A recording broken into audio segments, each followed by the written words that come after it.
What's up, bookworms? Welcome back to Abe Speaks. I got another great book review for you guys. Digital Minimalism, Choosing a Focused Life in a Noisy World. It's written by Cal Newport. He is the Associate Professor of Computer Science at Georgetown University.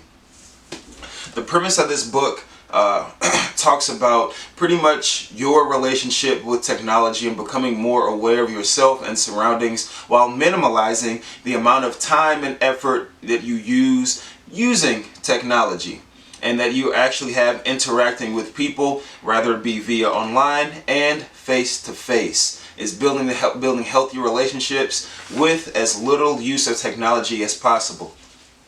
Now, he defines digital minimalism itself as, getting right to it. He defines digital minimalism as a philosophy of technology use in which you focus your online time on a small number of carefully selected and optimized activities that strongly support things you value and happily miss out on everything else. Like I said before, he wants you to be able to get back to having face-to-face interactions and actually learning how to, and realizing that you need to have those face-to-face interactions, and that a lot of the times we're not able to do that because we become so invested within our phones and everything within it that we're always consumed with it, which brings me to my first talking point. He talks about divided attention. When was the last time that you were alone by yourself in your own thoughts? Where you didn't have any distractions, no notifications, no texts, no calls, no who liked my pictures, who commented on my picture, who reposted something. Oh, there's a new YouTube video up.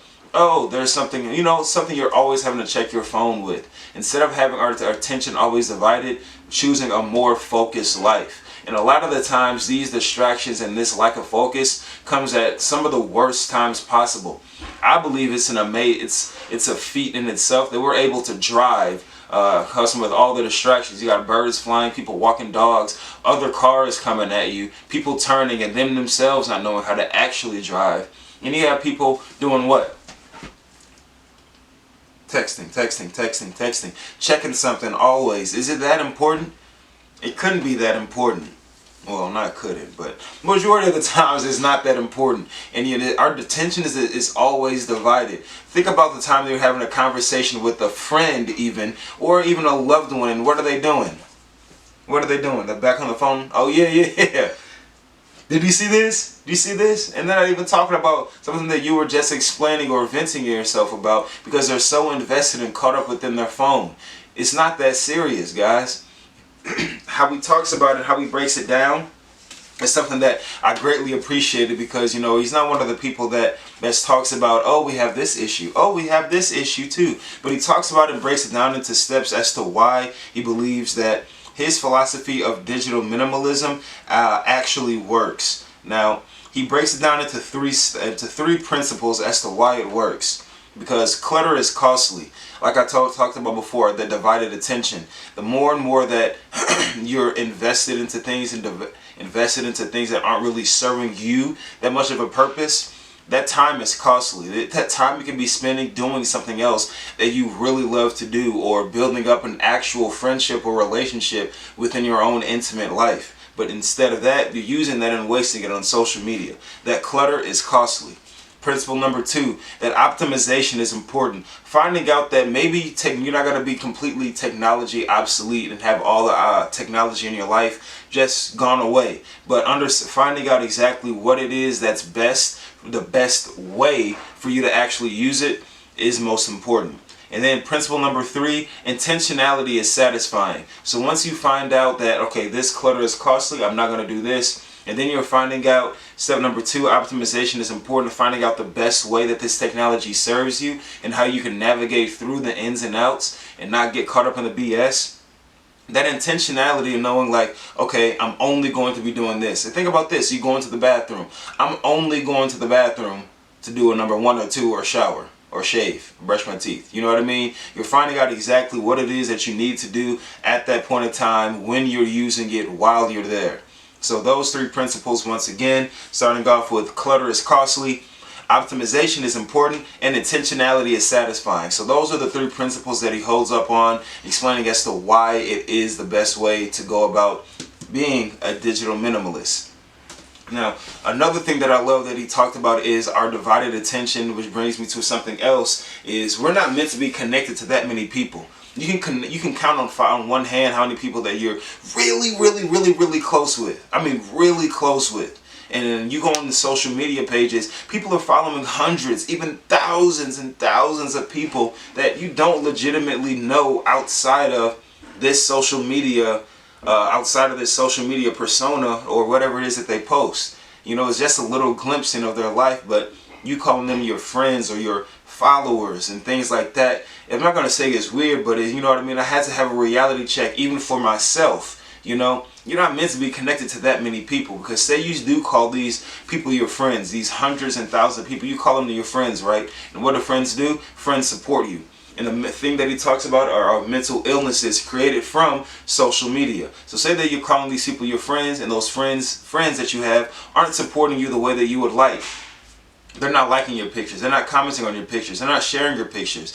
They're not doing little things like that. I'm not saying that they have to, but as you're saying, like, if they're your friends, that's what you expect them to do. And then when they don't do it, you're investing and putting your mental health into their hands. Oh, I'm going to hold a grudge on this person. This person they didn't like my picture. They didn't comment on it. They didn't do anything for me. I don't like them. Little do you know, this person is going through, their mother's sick, their father is sick. Whatever it is, so they're no longer on social media like that. But all in all, you get the gist of what I'm saying. It's people like that that are just upset at social media because it's not working for them, you know. But because they're trying to work in social media rather than having social media work for them, and they get too invested with not knowing that's not reality.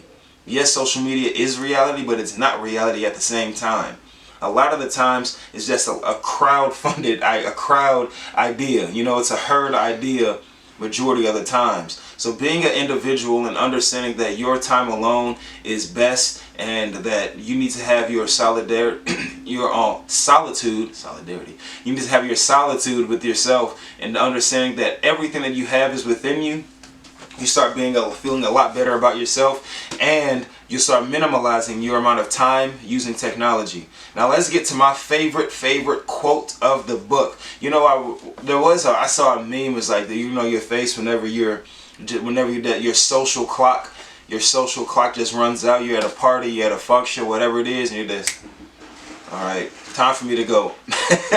So this quote is actually by Glenn Gould. He says, I've always had a sort of intuition that for every hour you spend with other human beings, you need X number of hours alone. Now, what that X represents, I don't really know, but it's a substantial ratio. So understanding that for every time that you're around people, you're absorbing energies, you're absorbing different problems and situations every single where you go. Maybe it's someone or burdening you with something like that. But, you know, every time that you're alone, you're re-energized, you're rejuvenated, you feel a lot better, and then you can go back out and face the world, because it's like trying to pour from an empty cup. You're not able to do that. If you don't have anything left inside for yourself, how are you going to go out and be social and interact with other people? You know, you need to go back and recharge those batteries, get back to yourself, and then you get back out there to them. Now, I'm not going to keep going on with the book, but this book was amazing.